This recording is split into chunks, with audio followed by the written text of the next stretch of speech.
Movie start అవ్వగానే ఇద్దరు friends మాట్లాడుకుంటూ ఇలాంటి కాన్సెప్ట్ ఒకటి ఉందని మనలా రిజిస్టర్ అయిన వారికి తప్ప మిగతా ఎవరికీ తెలియదు.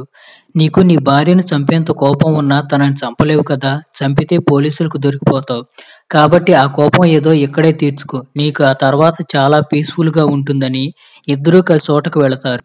అక్కడ చాలా గదులు ఉంటాయి. వాటిని రెడ్ రూమ్స్ అంటారు. అక్కడ ఉన్నవాళ్ళు ఇద్దరిని వేర్వేరు గదుల్లోకి పంపుతారు. అప్పటికే రూమ్‌లో కట్టేసి ఉన్న అమ్మాయిని నచ్చినట్టుగా హింసిస్తూ ఇద్దరూ చాలా సంతోషిస్తారు. కట్ చేస్తే యూట్యూబర్ విద్య ఆదిత్య అనే వ్యక్తి దగ్గరికొచ్చి, సార్ మిమ్మల్ని ఇంటర్వ్యూ చెయ్యాలి. రెడ్ రూమ్స్ నుంచి బయటపడిన ఒకే ఒక్క వ్యక్తి మీరు. అసలు ఆ రోజు అక్కడ ఏం జరిగింది అని అడుగుతుంది. అప్పుడు ఆదిత్య జరిగిన గతాన్ని జ్ఞాపకం చేసుకుంటూ ఇలా అంటాడు. వాళ్ళు ఇప్పటి వరకు 6,000 మందిని చంపేశారు. నన్ను కూడా చంపేసేవాళ్లే. నేను బ్రతికుంది నా కోసం కాదు, వాళ్ళ కోసం బతికుండాలని చెప్పి అక్కడి నుండి వెళ్ళిపోతాడు. కట్ చేస్తే మూవీ హీరో అజయ్‌ని చూపిస్తారు.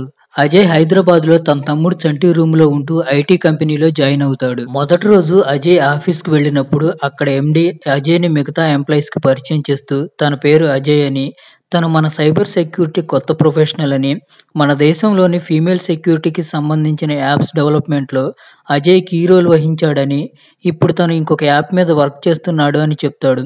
మిగతా వాళ్ళంతా వాళ్ళని వాళ్ళు పరిచయం చేసుకుంటారు. వాళ్ళలో ఒకరి పేరు శైలజ అని చెప్పగానే అజయ్ చాలా ఎమోషనల్ అవుతాడు. ఎందుకంటే అజయ్ అక్క పేరు కూడా శైలజనే.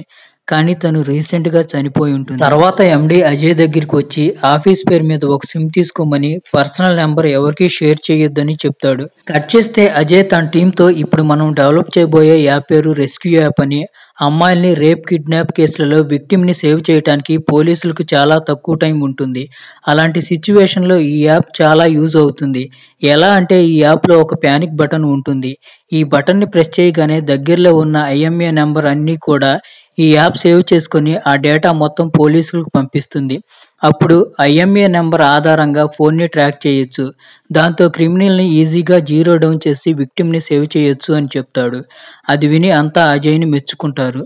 తర్వాత అజయ్‌ని చంటి, అసలు నీకు ఇలాంటి యాప్ తయారు చేయాలని ఎందుకు అనిపించింది అని అడగ్గా, ఇలాంటి యాప్ ముందే ఉండి ఉంటే అక్క బతికే ఉండేదని చెప్తాడు.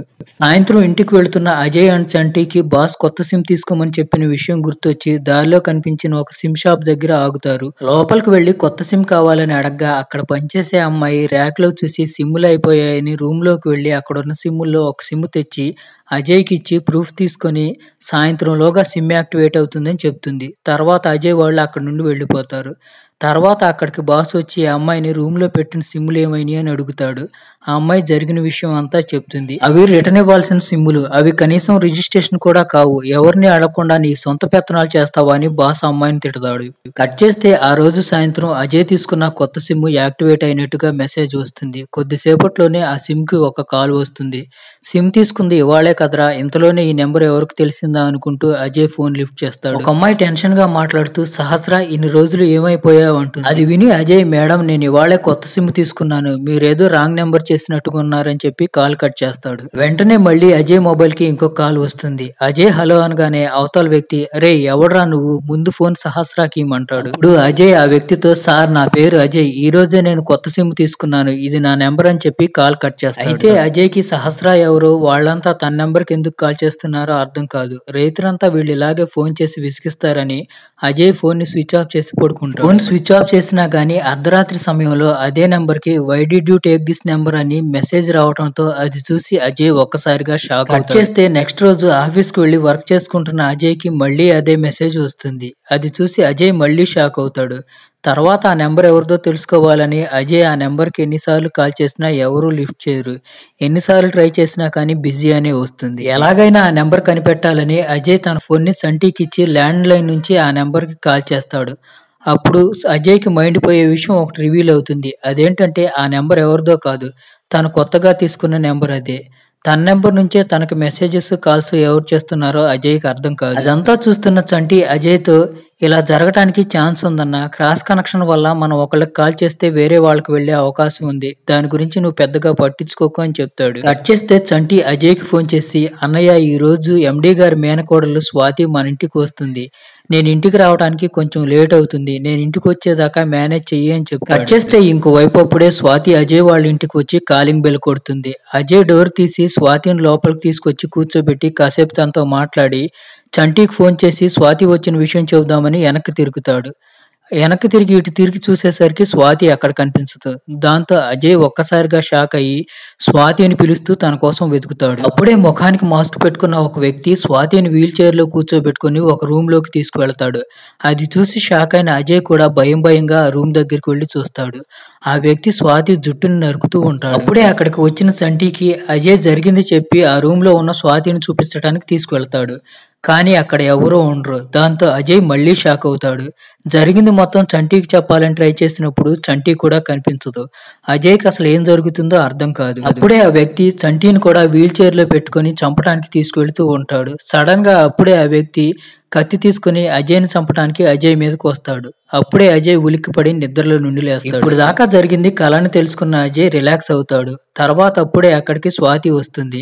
అజయ్ స్వాతిని లోపలికి పిలిచి కూర్చోబెట్టి తనతో మాట్లాడుతూ ఇప్పుడు దాకా కల్లో వచ్చిందంతా మళ్ళీ నిజంగా జరుగుతుందేమోనని టెన్షన్ పడుతూ ఉంటాడు. కానీ అజయ్ భయపడినంతగా ఏమీ జరగదు. అప్పుడే చంటి అక్కడికి వచ్చి మామయ్య చెప్పాడు నువ్వు ఇక్కడ 10 రోజులు ఉంటావు అని. ఇంతకీ ఏం జాబ్ లో జాయిన్ అయ్యావు అని అడుగుతాడు. నేను క్లోతింగ్ కంపెనీలో డిజైనర్ గా జాయిన్ అయ్యాను. వాళ్ళు అర్జెంట్ గా రమ్మన్నారు, అందుకే వచ్చానని చెప్తుంది. కట్ చేస్తే ఆదిత్య తన భార్య దియాని గుర్తు చేసుకుంటూ బాధపడుతూ పోలీస్ స్టేషన్ కి వెళ్లి సార్ వాళ్ళ గురించి డీటెయిల్స్ ఏమైనా తెలిసాయా అని అడుగుతాడు.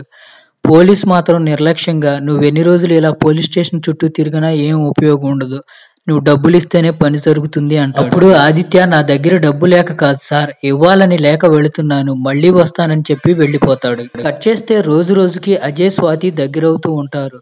ఇంకోవైపు అజయ్ ఒక లెటర్ పట్టుకొని ఆ అడ్రస్ కు వెళ్లి సారా అనే అమ్మాయి ఇదే అడ్రస్ నుంచి నాకు లెటర్లు రాస్తుంది, తను ఎక్కడ ఉందని అడుగుతాడు. ఆ లెటర్ పట్టుకొని చూసిన అమ్మాయి లెటర్ అయితే ఈ అడ్రస్ నుంచే వచ్చింది కానీ ఇక్కడ సారా అనే అమ్మాయి ఎవరూ లేరని చెప్తుంది. కట్ చేస్తే స్వాతి అంజలి ఠాకూర్ అనే హీరోయిన్ కి కుట్టిన డ్రెస్ ని ఇవ్వడానికి అజయ్ ని తీసుకుని వెళ్తుంది. ఆ హీరోయిన్ కి ఆ డ్రెస్ చాలా బాగా నచ్చుతుంది. దాంతో తన మిగతా డ్రెస్సులు కుట్టే కాంట్రాక్ట్ కూడా స్వాతికే ఇస్తుంది. అప్పుడే అటుగా వెళ్తున్న ఆదిత్యని చూసి థ్యాంక్ యూ సార్, మీ వల్లే నాకు ఈ జాబ్ వచ్చిందని చెప్పి ఆదిత్యని అజయ్ కి పరిచయం చేస్తూ సార్ కి కన్సల్ట్ అనే ఒక జాబ్ కన్సల్టెన్సీ సర్వీస్ ఉంది, అలా చాలా మందికి హెల్ప్ చేశారు, నాకు కూడా అలానే హెల్ప్ చేశారని చెప్తుంది. అలాగే సార్ ఎన్నో అనాథాశ్రమాలకు వెళ్లి అక్కడ ఉన్న తెలివిగల పిల్లలందరినీ సెలెక్ట్ చేసుకుని వాళ్ళకి జాబులు ఇప్పిస్తారని చెప్తుంది.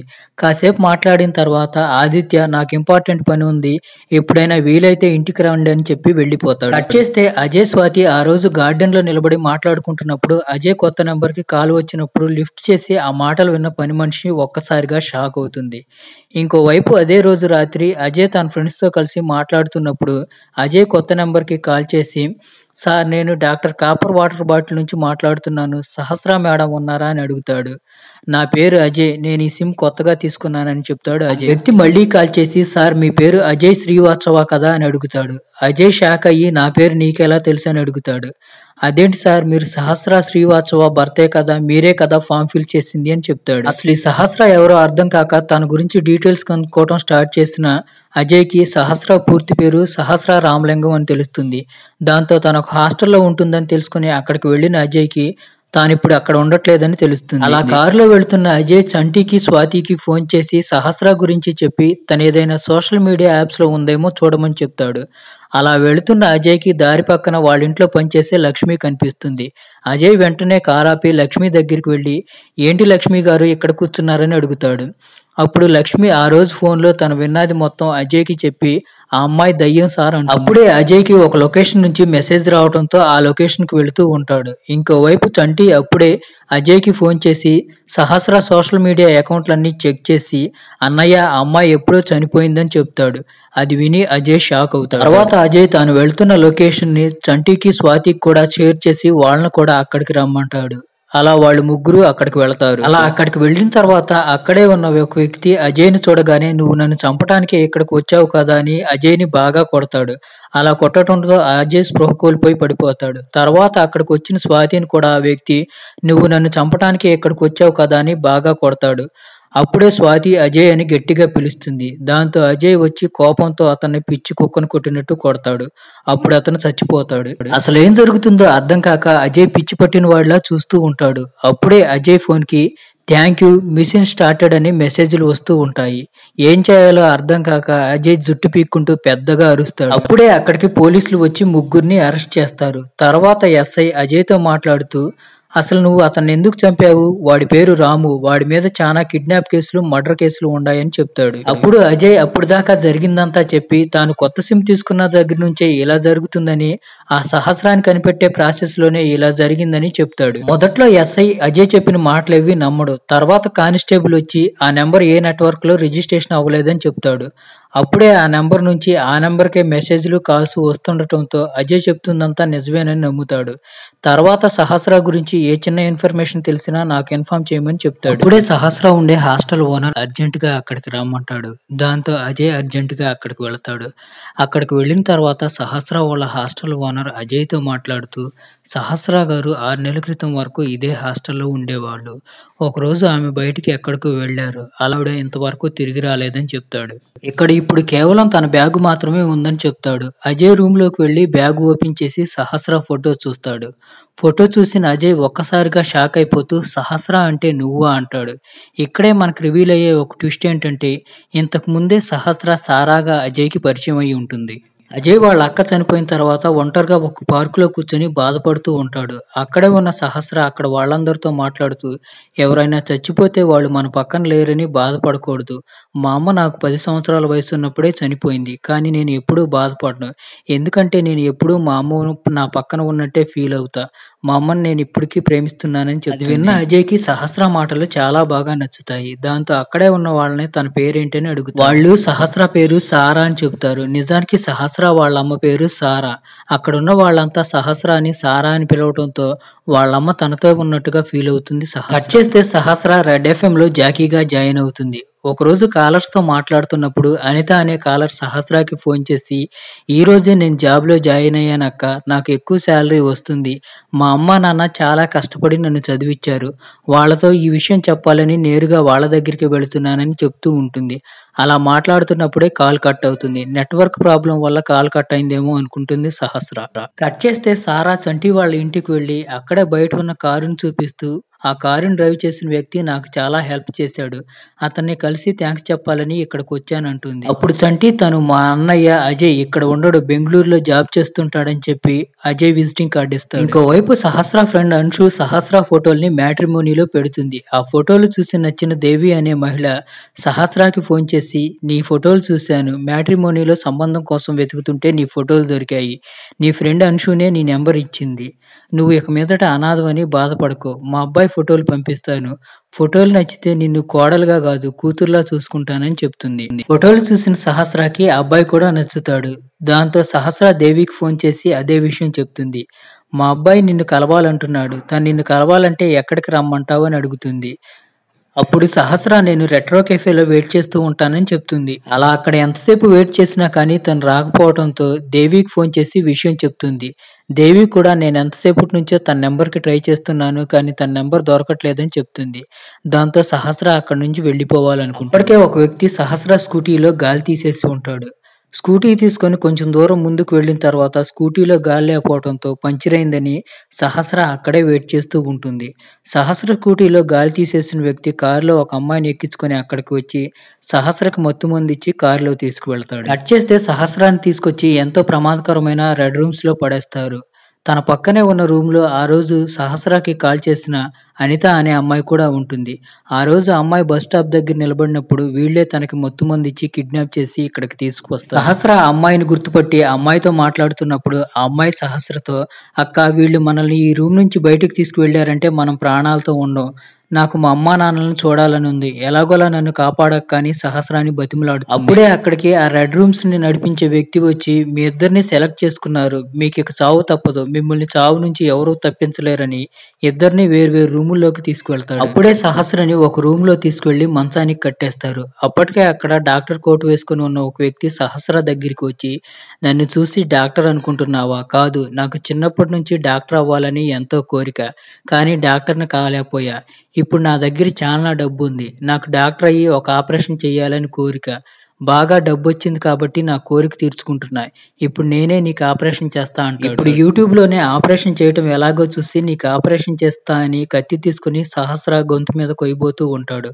అప్పుడే సహస్ర తన పక్కన ఉన్న ప్లేట్‌లో ఉన్న ఇంకో కత్తి తీసుకొని అతన్ని గాయపరిచి అక్కడి నుండి పారిపోయి పక్కనే ఉన్న అనిత దగ్గరికి వచ్చి అప్పుడే అనితని చంపబోతున్న అతన్ని తోసేసి అనితని కూడా కాపాడి అలా బయటకొచ్చి ఇద్దరూ పారిపోతూ ఉంటారు.